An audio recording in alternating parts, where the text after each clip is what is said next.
makers of Chase and Sanborn Coffee, the blend that's friendship in a cup, present the Chase and Sanborn Hour. And your host, Don Ameche.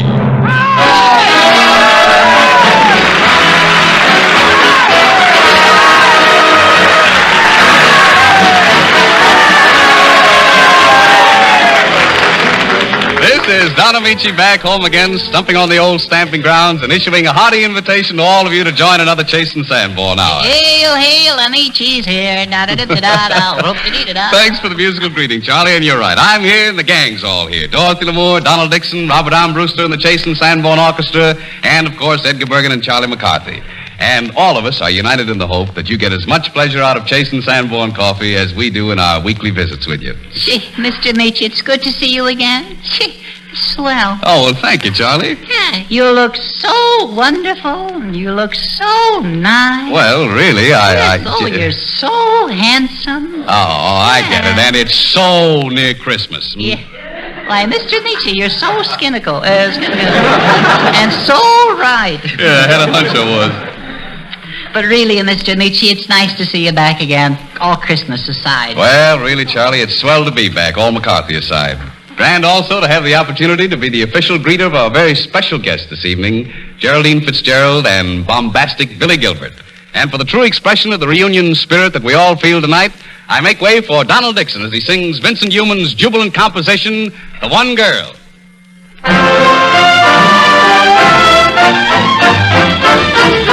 When the troopers ride away along a trail, when the sunny side of day begins to pale, then we like to sprawl about a fire aglow. Then my dreams are all about a girl I know. Laughing eyes, golden hair, tender arms, white and fair, lips that I press to my own. When will I be riding home across the plain?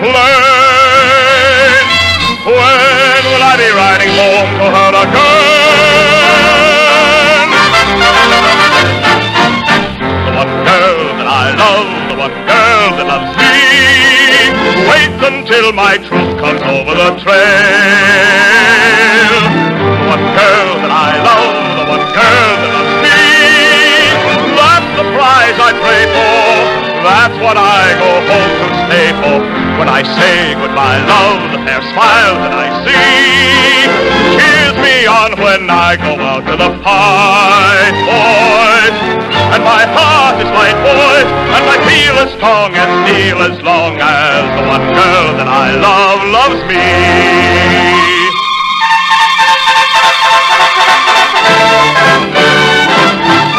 The one girl. Till my troop comes over the trail. The one girl, that's the prize I play for. That's what I go home to stay for. When I say goodbye, love, their smile that I see cheers me on when I go out to the fight, boys. And my heart is right, boys. I feel as strong as feel as long as the one girl that I love.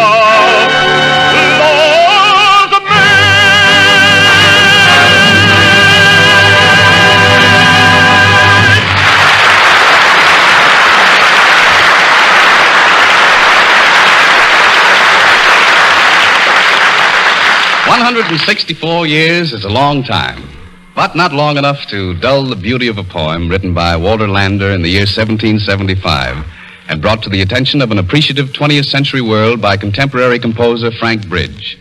Donald Dixon sings, "Oh, That It Were So."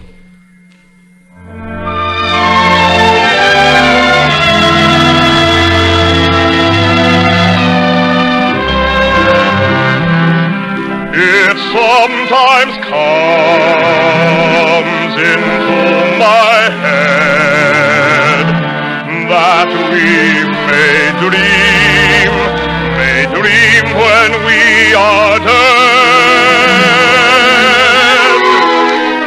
But I am far from sure we do.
Well, Charlie, my boy, you've been a pretty active citizen while I've been away, haven't you? Yes, sir, you betcha, Mr. Ameche. Yeah, I hear you started a colossal Christmas shopping service. Oh, yes, I did. Glad you mentioned it. Yeah. Could I interest you? No, you can't. Yes. All right. Brush me off. Go ahead. I don't care.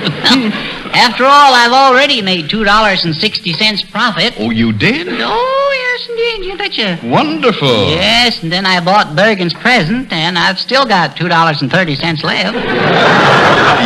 Look, what did you buy Edgar for Christmas, Charlie? What have I... are we alone? I am. Yeah. Oh, good. Then I'll tell you. I bought him a pair of silver-mounted military sponges. You mean military brushes? Not for Bergen, no. I was thinking of getting him a 3-piece set, with a chamois buffer, too. To put a shine on. I hear they're wearing domes dull this year. Charlie, I think you ought to be very considerate of Edgar. After all, he was quite a sick man. Yeah, well, he's all right now. Although he's just a little touched in the topper on one subject, see? Yeah, what's that? Well, he's got some fantastical idea about what he ought to get Dottie Lamour for Christmas, see? Well, what does he want to get her? Yeah, well, I hate to mention it. What's all right? Come on, what is it? Promise you won't say anything. Charlie, I give you my word. Swear, don't I you? swear. Yeah, all right. Okay. Well, he wants a team of mules. Can you imagine that? No.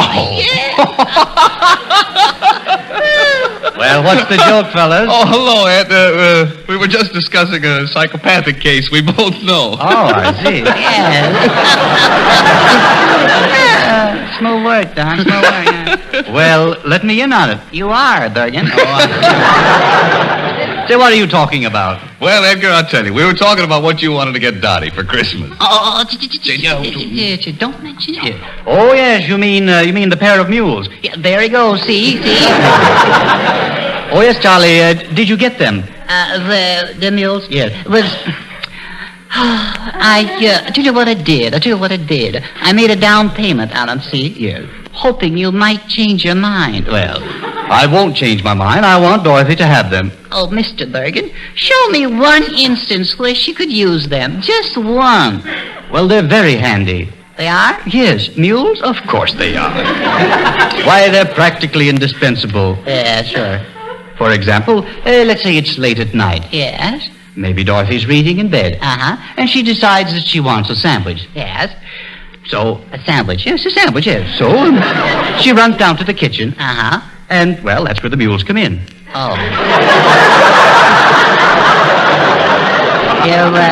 You mean a mule sandwich? No.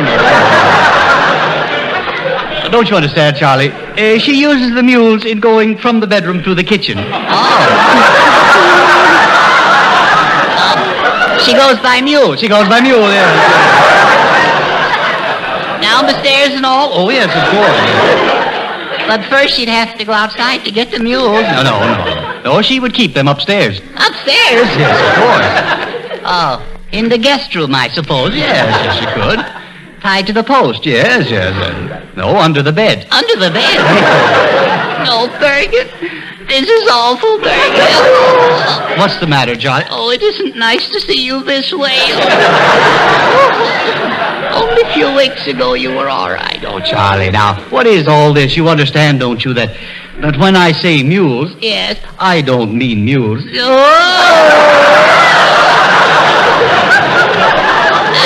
Don't say any more. Just rest. Yeah. You're tired. No. Now, wait a minute, Charlie. Mules is just another name for bedroom slippers. Mules is just a... Oh, good. Why, Charlie, you didn't think that I meant... Oh, well, did you? Oh, no, of course not. I knew you were kidding. Oh, no, you didn't. Oh, yes, I did. Oh, no, you didn't. Oh, if I didn't, may Mortimer Snurd come back and haunt me. What on earth is that noise? Hey, Edgar. Look what's coming in the door. Well, as I live and breathe, if it isn't Mortimer Snurd on his Christmas tree. Hello, folks.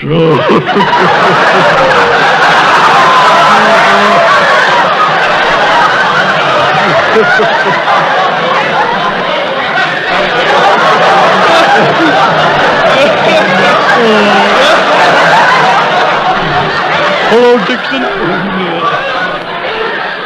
Run, do not walk to your nearest exit. All right. Well, Mortimer, you back in Hollywood. Yep. So this is Mortimer Snerd. Boy, this is really a surprise. Yeah, that's all right. Yeah, imagine finding me here. Well, I'm pleased to meet you, Mortimer. I'm Don Ameche. Well, I'm pleased to meet you. Sorry, I met you. Well, just call me Don. I know how it is. I sometimes have trouble remembering names also. Yep, I'm ignorant too, I guess.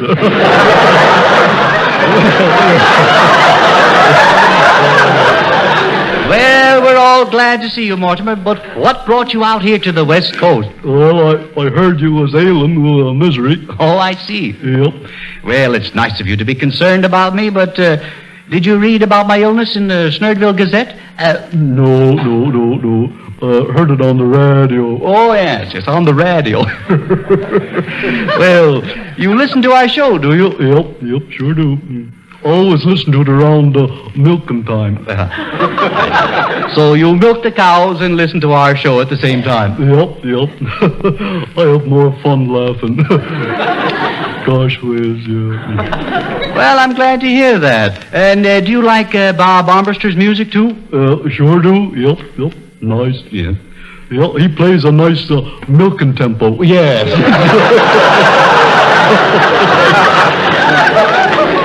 Well, tell me, how did you get out here? Did Grandpa Snerd give you the bus fare? Nope, you know that scooter you gave me for Christmas? Oh, yes, of course. Well, that's how. Now, that scooter. Yep. Do you mean to say you came all the way from Snerdville? Yep. On one of those scooters? Yep. Well, wasn't it a bit tiresome? No, not after I found out there was an engine under the seat. Oh, I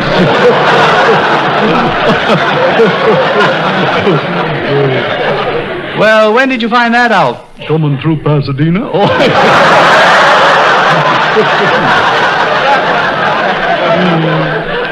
But why did you come out here on that scooter? Well, I did just what you said on the crate. On the crate? Yep. What did I say on the crate? Return in 5 days. Oh, I see. Here I am. Well, do you like the scooter, Mortimer? Yep, it's pretty. It's got nice shiny handlebars. Riggy-diggy. Oh, you like those handlebars? Yep, they look like silver. Mm-hmm. But the man told me they was made of chromium. They're made of what? Chromium. They're made of chromium. Yep, that's what they're made of. Yes. Now, what are they? They're rusty. I'm going to paint them red. All right.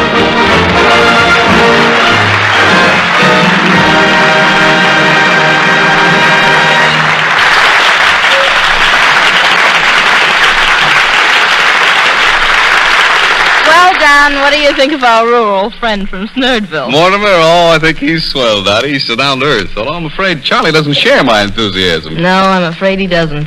But somehow I feel that my sweetie pie Charlie will still be able to take care of himself. Yeah, I think you're right, Dottie. But things will be a little tougher with you around to heckle him. Are you suggesting that I go away again? I should say not. We've missed you, Don. Really, Dottie? Yes, it's, well, there's something so vivid about you. Why, Dottie. Something so colorful. Why, Miss Lamour. Yes, sir. Vivid and colorful. Those are the words. For me? No, for your ties.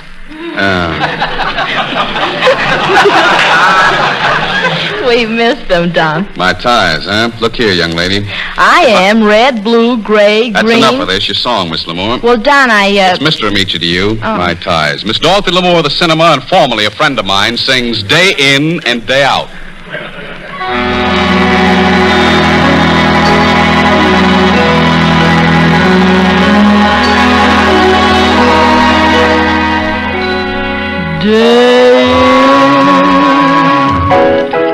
Day out,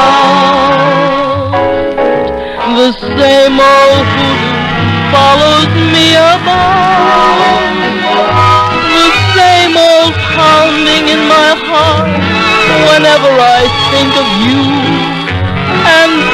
darling, I think of you day in and day out. Day out, day in. I needn't tell you how my days begin. When I awaken with a tingle. One possibility in view. That possibility of maybe seeing you.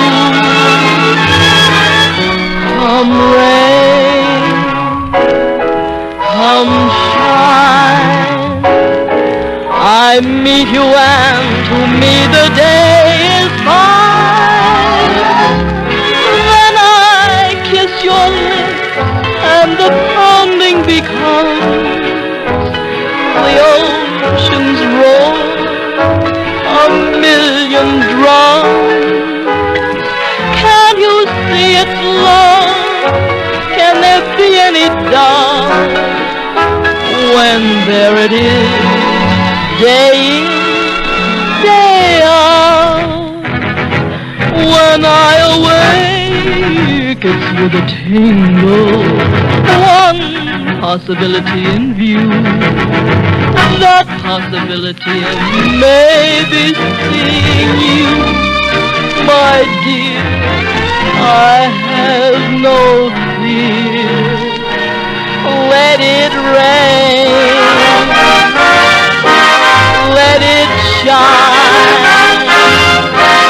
I meet you and to me the day is fine. Then I kiss your lips and the pounding becomes the ocean's roar, a million drums. Can you see that it's love? Can there be any doubt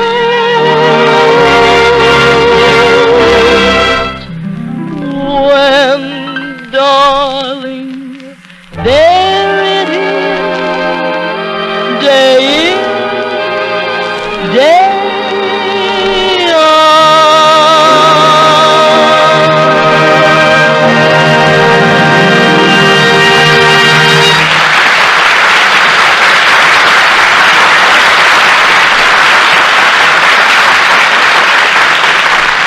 Now comes one of the chief pleasures of being back on the job. It's ushering in the best news of the day. You'll be glad to know that people have been mighty quick to tell us how much they like dated drip grind coffee. All over the country, they try it once and come back time after time asking for more of the same. Yes, sir, Chase & Sandman dated coffee in the new drip grind is the biggest winner in years. From coast to coast, our roasting ovens are right up on their toes, trying to keep at least one jump ahead of this new demand. So no matter where you live, you get this delicious blend freshly roasted. You see, each district has its own fresh food rapid delivery system to rush fresh coffee to your grocer every few days.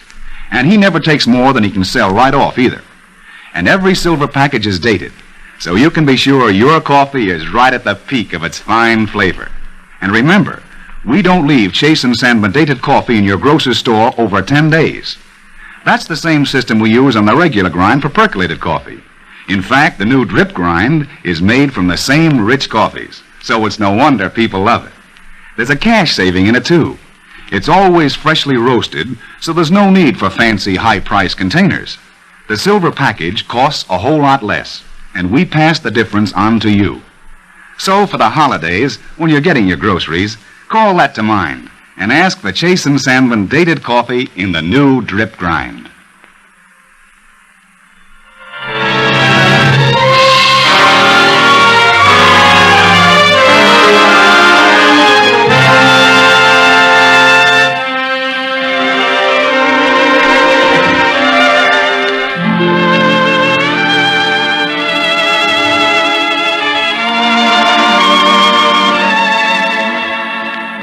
A very welcome and talented addition to the Hollywood scene and the American screen, and a most charming addition to our own troopers tonight, is our lovely guest, Geraldine Fitzgerald.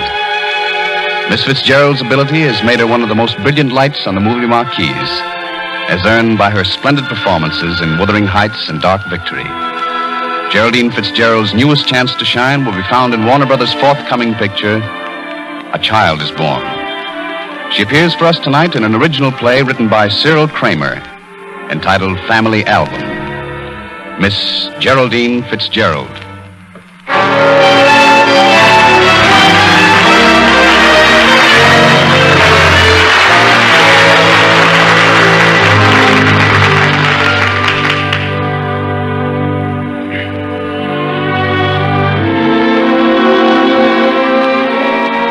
The scene opens in the living room of the Thompson residence. It is a quiet, rainy Sunday afternoon.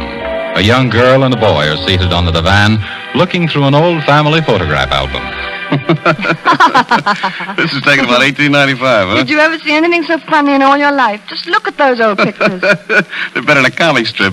Hey, look at that one there, will you? Looks like the front of a fur shop.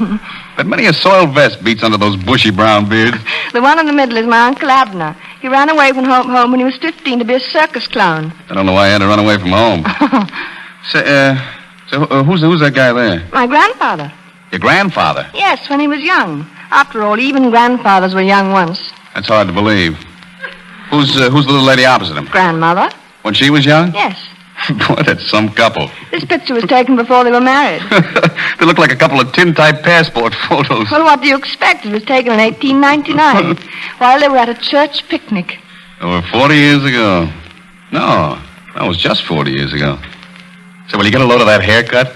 And that celluloid collar? And look at her. Did you ever see so much hair in all your life? And that bustle. She does have a sort of a sweet expression, though. Yeah, sweet and simple. They were supposed to have been awfully in love. Oh, that's a laugh. Why, will you look at them? About as much expression in life as a couple of stuffed mackerels. What did they know about romance in those days? I bet they didn't even know the word. Why, of course not. Don't suppose he even had a chance to propose to her. Everything was probably negotiated by the families. Do you really think so? Absolutely. How could they make love to each other? Sitting around all evening looking at stereopticon slides in the parlor while the old folks looked down from the sitting room, making sure he go home by 9 o'clock. I feel sorry for them. Yeah, so do I.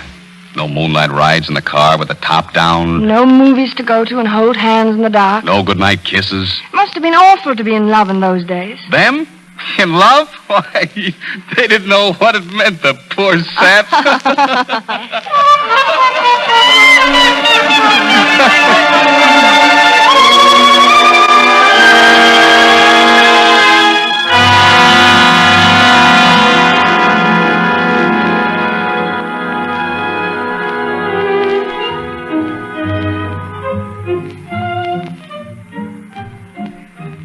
Church picnics are such fun, aren't they, Philip?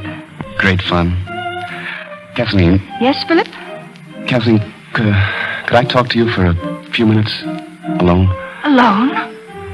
Yes.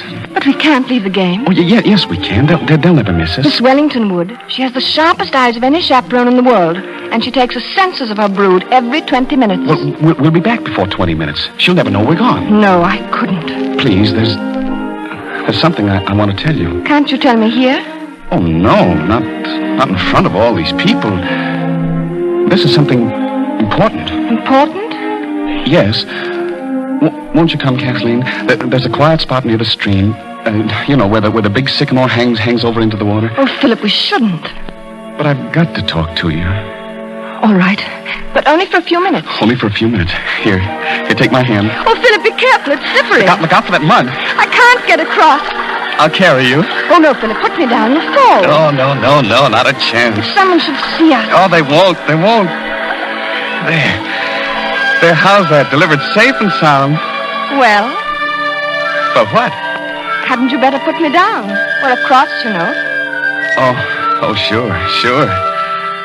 Here's the old sycamore. Every time I come here, I expect to find it tumbled into the water. Oh, it's good for another 100 years. I'll bet that's a wise old tree. Let's sit under it where it's cool.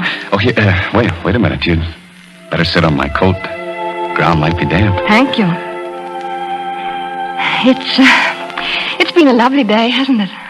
Yes, it has. In all the years we've had our church picnics here, it's never rained. That's quite a record. It's unbelievable.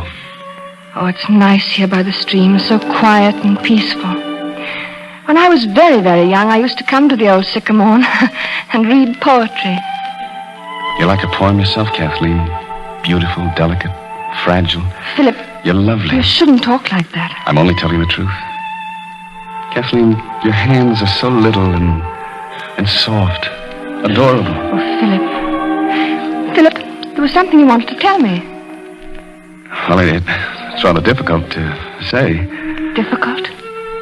Kathleen, you'll try to understand. Yes, Philip. Well, Kathleen, I'm going away. Going away? Oh, for a visit? No, I'm going away for good. I don't understand. You said you'd try. But why are you leaving? Aren't you happy here?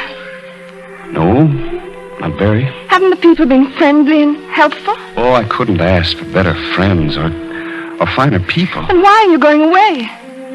Kathleen, I've got to leave. For 2 years, I've been practicing law here in Clinton, barely eking out an existence. Living from hand to mouth. There's no future here for me. I can't do the things I want.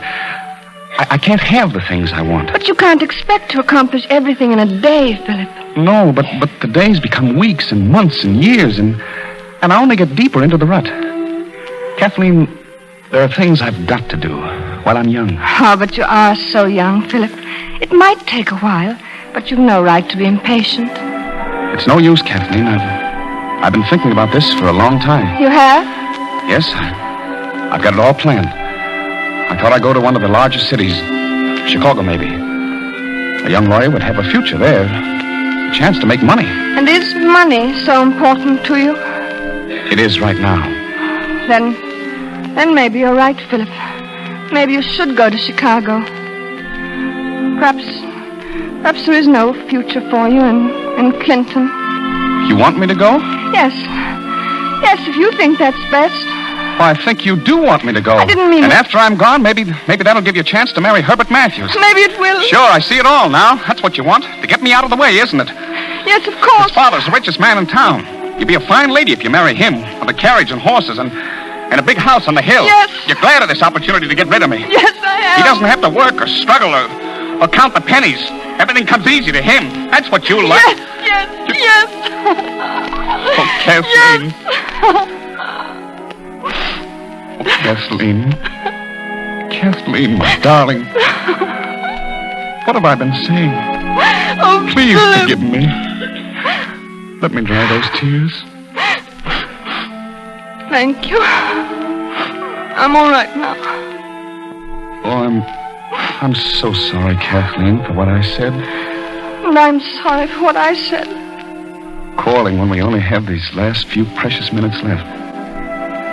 Our last chance to say goodbye. When are you leaving? Tomorrow morning, So soon. close my office, taking down my shingle. I'm ready to go. Ready to go. Oh, Kathleen, if I could only take you with me. If I only had something to offer you. Take me with you, Philip. What? Take me with you. You mean you'd marry me? Yes. Yes, I'd marry you. Oh, but Kathleen, you don't know what you're saying. I do. My darling, do you think I could lose you now? But it's impossible. No, it isn't. I haven't a job. I haven't a penny to my I name. don't care. I love you. And your father would never let you It's marry only me. you and I and our happiness. He'd never forgive you, Kathleen. I don't care. I don't care whether he'd forgive me or not. I don't care what any of them would think. But Kathleen, you don't know what it is to be penniless and friendless in a big city. We can't ever be friendless, we two. And it'll be a long, desperate struggle before I get started again. I won't mind, Philip. But our love couldn't last that way. You'd grow to hate me. Hate you, Philip, because we were working together, fighting to make something wonderful out of our lives. Oh, darling, you don't know what you're saying. You won't be sorry? Never. Oh, my darling. Will you marry me tonight, Kathleen? Yes, this very night. We won't have much time to get ready. I'll make an excuse to leave the picnic now. A headache. Wellington will never believe you. She's got to believe me. I'll offer to drive you home. After some persuasion, I'll accept. You'll have to change in a hurry. I won't lose a minute. Luckily, there'll be no one at home before 7. I'll be in front of the house with the carriage. I'll be ready. Oh, Philip, let's hurry. Wait. Wait, darling. What is it? I want to kiss you. May I, Kathleen? Yes, Philip. Kathleen, you know I'll be good to you. I'll make you happy. I know you will, darling. No matter what happens, no matter what the future has in store for us, know this, my darling. I'll never stop loving you. And I'll always love you, Philip.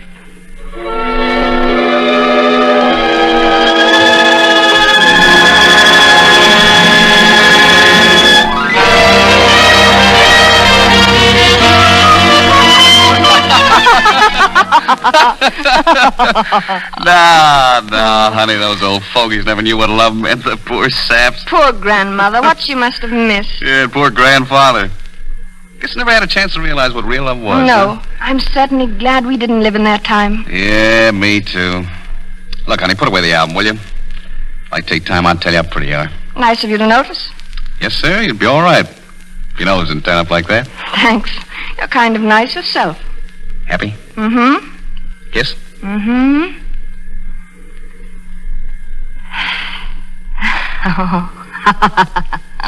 What's the matter? Oh, I was just thinking of Grandma. Oh, forget Grandma. We wasted enough time already.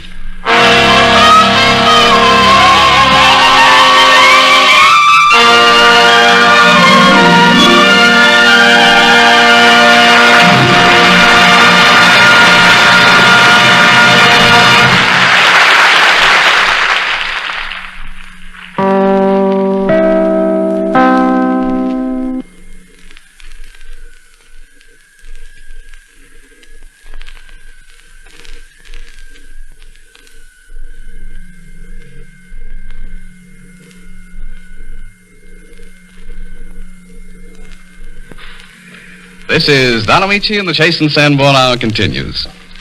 At this time of the year, when the bite of winter is in the air and Christmas is just around the pine tree, spring seems like a distant memory. But Pietro Cimara caught the inspiring promise of the season's thrilling beauty in his composition, Song of Spring, Canto de Primavera.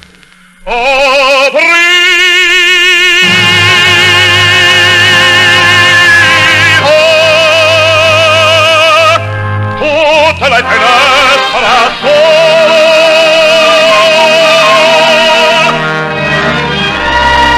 aprite lo scuore alla speranza con la fiorente e sottorte s'avanza l'aprile e s'incorona di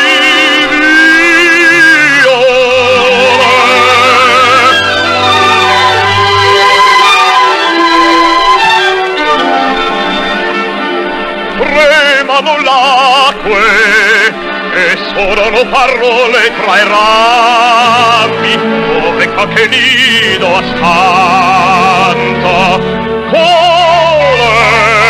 se aprile inghilandato giorno in fondo al cuore animati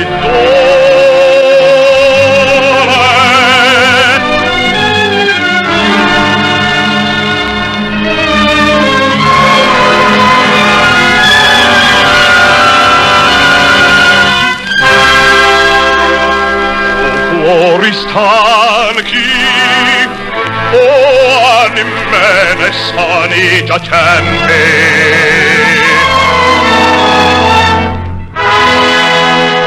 Sono le rose vive, qui non risero mai fatti giocondi.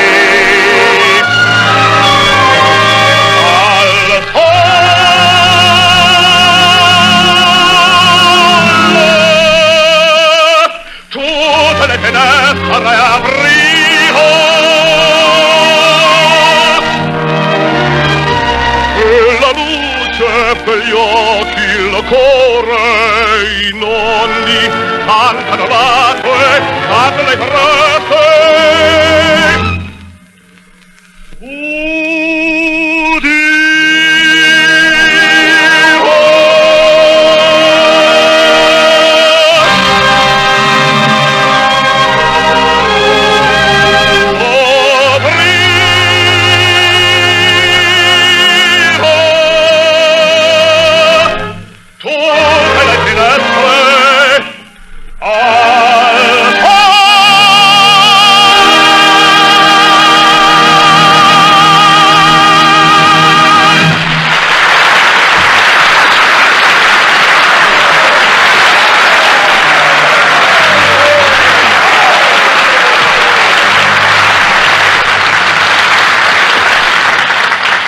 An old familiar sight and a mighty welcome one in these parts used to be that of Billy Gilbert, peering out from behind his wondrous Gilbertian mustache. But those days are gone forever. Billy has decided to come out of hiding, and his mustache is just a thing of ticklish memory, which naturally leaves us all a little shaken, but nonetheless pleased to welcome breezy Billy Gilbert. Well, Billy, how is everything? And how is it with you, Mr. Ameche? I certainly think you're looking peachy. Boy, your eyes is bright and snappy. Do you think maybe you got a fever, old chappy? Billy, that's poetry. Of course. In the spring, a young man's fancy lightly turns. Don't it? Yeah, well, so they say. But, Billy, this isn't spring anymore. I know that, but I'm still a young man. And fancy. Oh, you're just saying that to be nice. Well, Billy, poet or not, it's good to see you so happy. Sure. I'm happy like the bee that bumbles, because I don't got no more trumbles. Isn't that tender? Now, that's rare. Too rare. Look, Billy, do you break into this sort of thing often? Sure. Why do you think I got long hair like a bohunk? I mean, like a Brahma. I got long hair like a poet. Just a creature of songs and sonnets, huh? That's right. Sonnet sides up. Like this. The north wind is calling. The snow is falling. And falling and falling and falling and falling. And falling and falling. Look, Billy, I hate to interrupt. Then why do you do it? And falling and falling and falling. Looks like a long, hard winter. And falling and falling. Billy, please, will you? Can I help it if we got a lizard? I mean a buzzard. Can I help it if it's falling and falling and falling? I want to hear more of your poetry, Billy. Aha, you see, you can't get enough of it.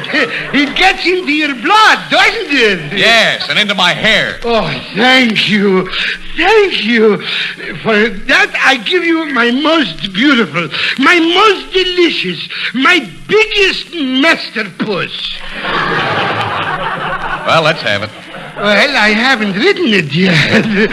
But, oh, is it beautiful? All about a star.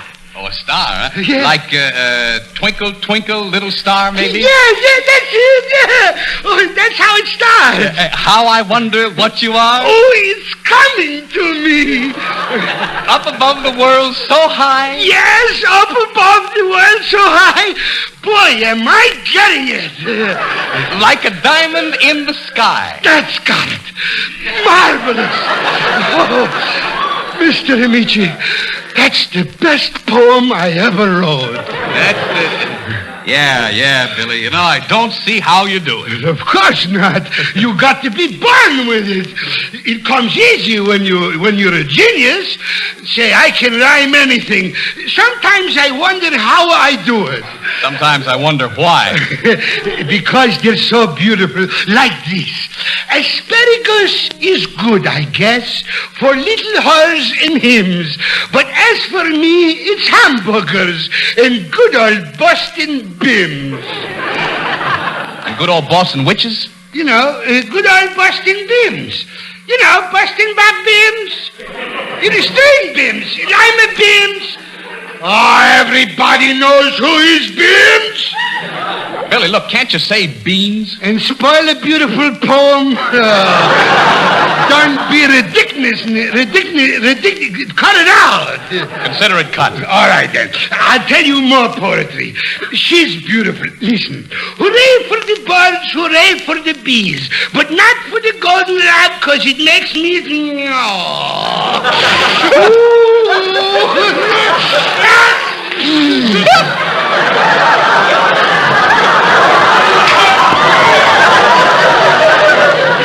Billy, that doesn't rhyme. It does if you use your imagination. You don't got any. Well, I still don't think it rhymes. Oh, it's so silly. I can rhyme anything. Oh, well, now look, Billy, there are some words that have no rhymes at all. Please, Mr. Ameche, don't tell me my business. If you're a poet, you make rhymes. That's oblivious. Yeah. All right, then rhyme this, then. There was an old lady with hair of silver. Oh, you want me to rhyme with silver? That's it. Oh, that's easy. Makes me sick and tired, the kind of people I got. Well, can you do it? Of course I can do it. There was an old lady with hair of silver who had... Say, wouldn't it be nice if her hair was gold? No, it wouldn't. Oh, well, it was just an idea. Let's see. There was an old lady with hair of silver who had this... She had on her hat... Say, how about dyeing her hair red? No, Billy, no. Well, why not? Because I don't want her to dye her hair red. Oh, you don't want her to. A fine thing. Poor old lady wants to dye her hair. What's the matter? Can she have a little fun? Christmas is coming. The holidays is making fun for everybody else. And there's that poor little old lady sitting home all by herself. And the tears is streaming down her little cheeks just because you won't let her dye her hair. How could you done it? How could a monster be so cruel? Oh, now, Billy, I'm sorry. You're sorry. A fine time to be sorry. You ruined the poor old lady's holidays, and you're sorry. All right, you brute. Just for that, I won't do it. And you can't make me do it. Yeah, but Billy... No. You don't win me back with your pretty words. Get down on your knees and beg, and still I wouldn't do it. You won't do what? I won't rhyme silver, and nobody can make me. Good evening, Mr. Ameche. Thank you, Billy Gilbert.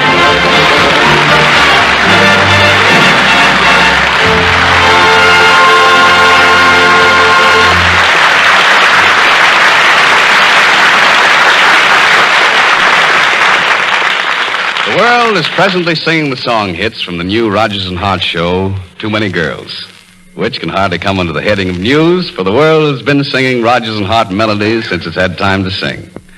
As for myself, I like to go back to one of their former hits, the Connecticut Yankee. Old tunes of theirs and old favorites of mine. My heart stood still and thou swell. Bring in the old, Robert.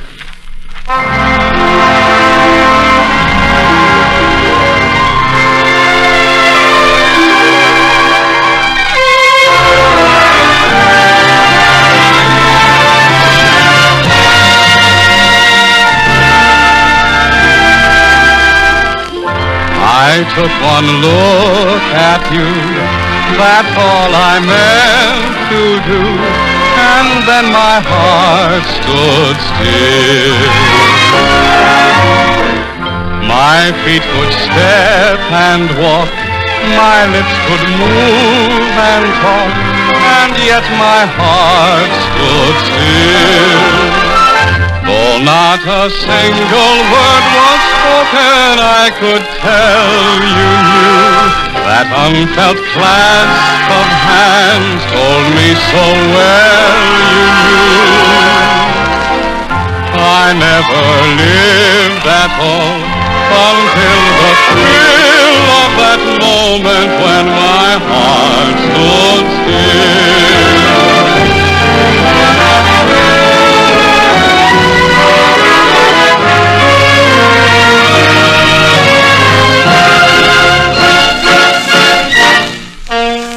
Thou swell, thou witty, thou sweet, thou grand, wouldst kiss me pretty, wouldst hold my hand, both thine eyes are cute to what they do to me.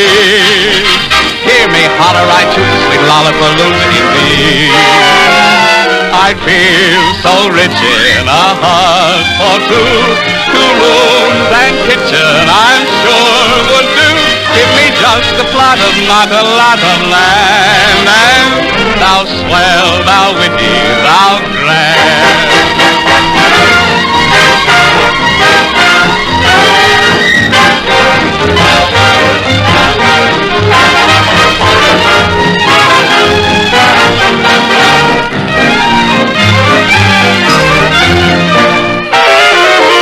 I'd feel so rich in a hut for two. 2 rooms and kitchen, I'm sure would do. Give me just a plot of not a lot of land, and thou swell, thou witty, thou grand.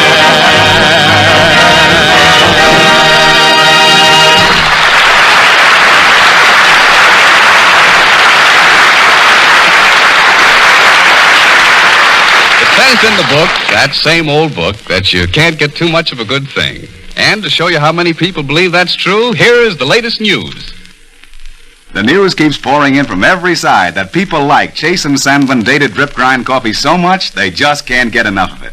They buy it once, learn how good it is, and then, from then on, boy, nothing else will do. They just have to have more of the same. Because the new Drip Grind is dated coffee, and that means freshly roasted. Coffee at its best, just brimming over with fine, rich flavor. And to make sure you get coffee like that, no matter where you live, we've put up roasting plants all over the country. Your grocer gets his coffee every few days, fresh from the roasting oven. So when you buy Dated Drip Grind, you get the delicious Chase and Sandman blend pop full of richness and freshness. You see, each locality has its own rapid fresh food delivery system. And the same fast service that's used to hustle out the regular grind dated coffee now handles the drip grind too. And just enough is left of each to last till the next delivery. The date is on every silver package, so you're sure of freshness and full flavor. You don't get a guarantee like that from any other coffee sold on a nationwide scale. And remember, no dated coffee remains in your grocer's store more than 10 days. Dating saves you money, too, because Dated Drip Grind moves too fast to need high-priced containers. We use the silver package instead and give you the saving. So, for fresher, richer coffee at a saving, get Chase and Sandman Dated Drip Grind the next time you buy coffee.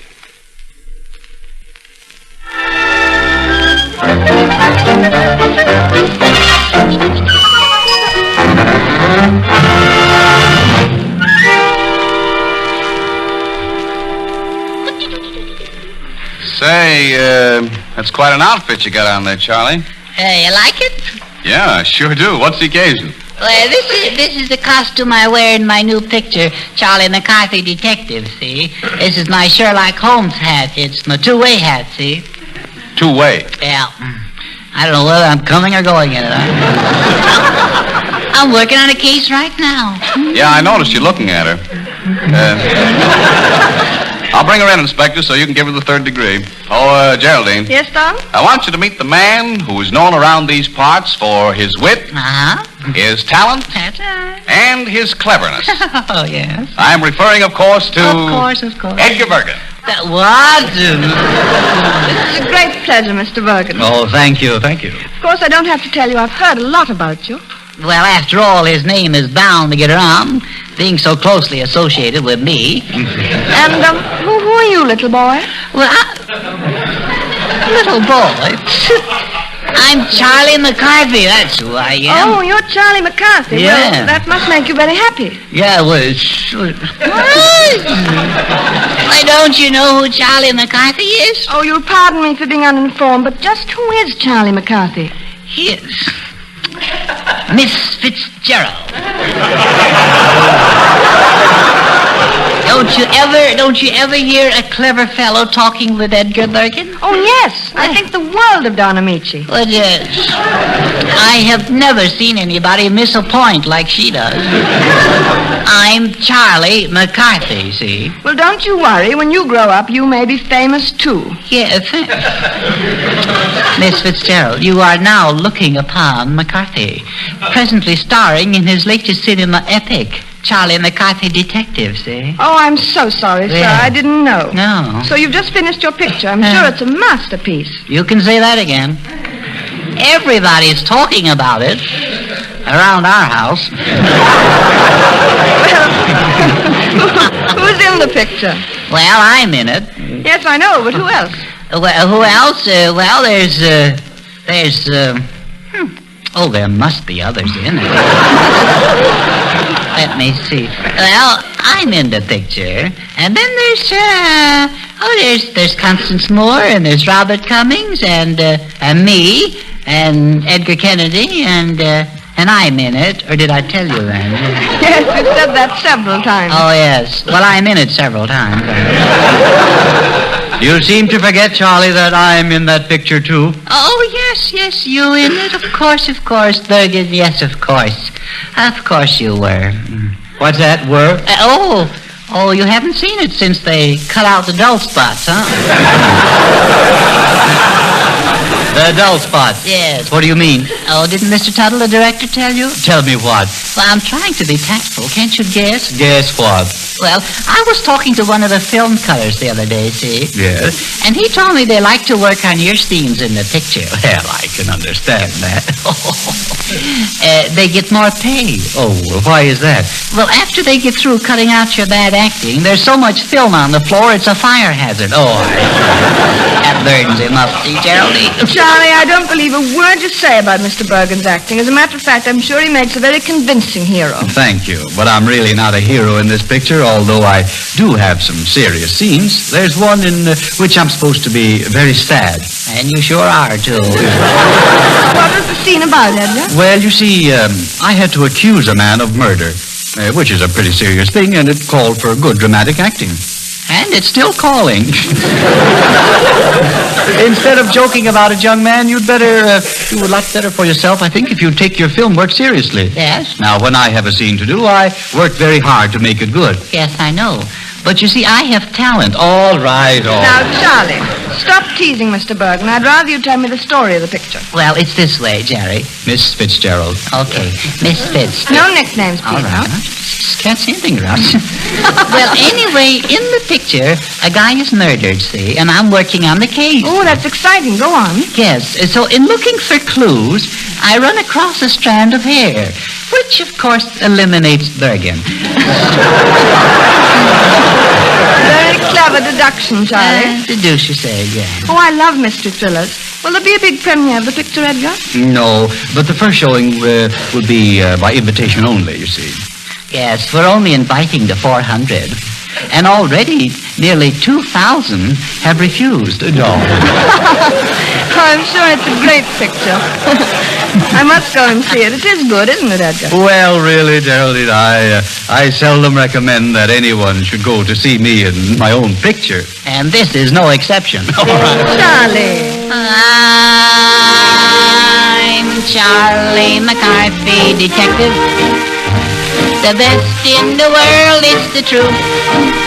You definitely must have heard of me. They call me the slap-happy sleuth. You don't mean Bergen! They call me the slap-happy sleuth.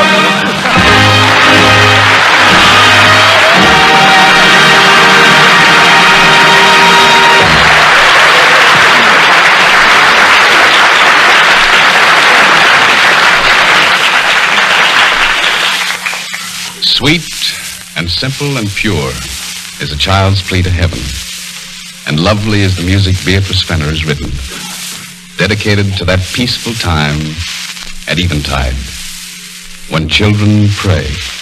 Donald Dixon sings it.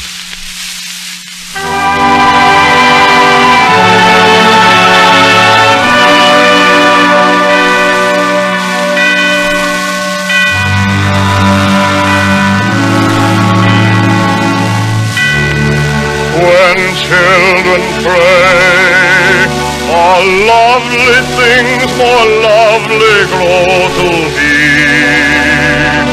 All beauty grows more beautiful to see. When children play, all sweetness grows more sweet. All tenderness alike becomes more deep. New forces stir and waken from their sleep.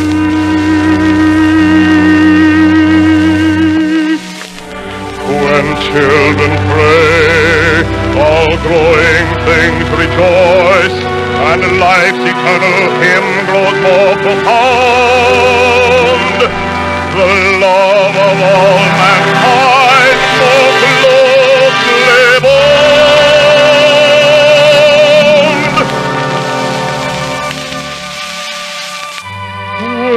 children play, the voices of all living things are hushed.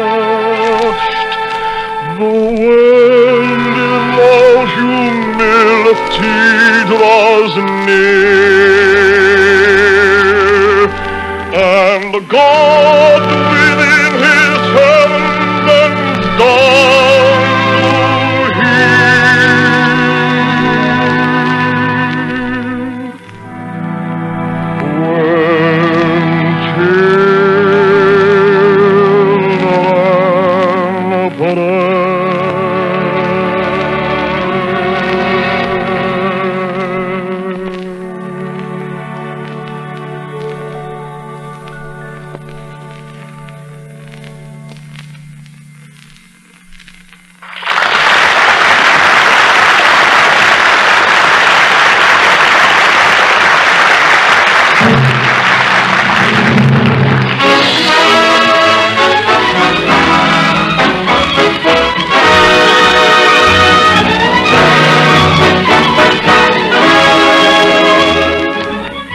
There are two subjects on which poets like to dwell. One of them's friendship, and the other's farewell. Though no poet, I do know how to say farewell. And as for friendship, well, in this hour, we certainly get plenty of opportunity to make friends. Friends with each other, with you, and with Chase and Sanborn coffee. Yes, people all over are finding out that there's real warmth and friendship in Chase and Sanborn coffee. Friendship in a cup. Try it to see. We'll all be back next week. Edgar Bergen and Charlie McCarthy, Dorothy Lamour, Donald Dixon, and Robert Armbruster and the Chase and Sanborn Orchestra. Our special guests will be Gloria Jean and Vera Vey. Till then, this is yours sincerely, Don Ameche, saying au revoir.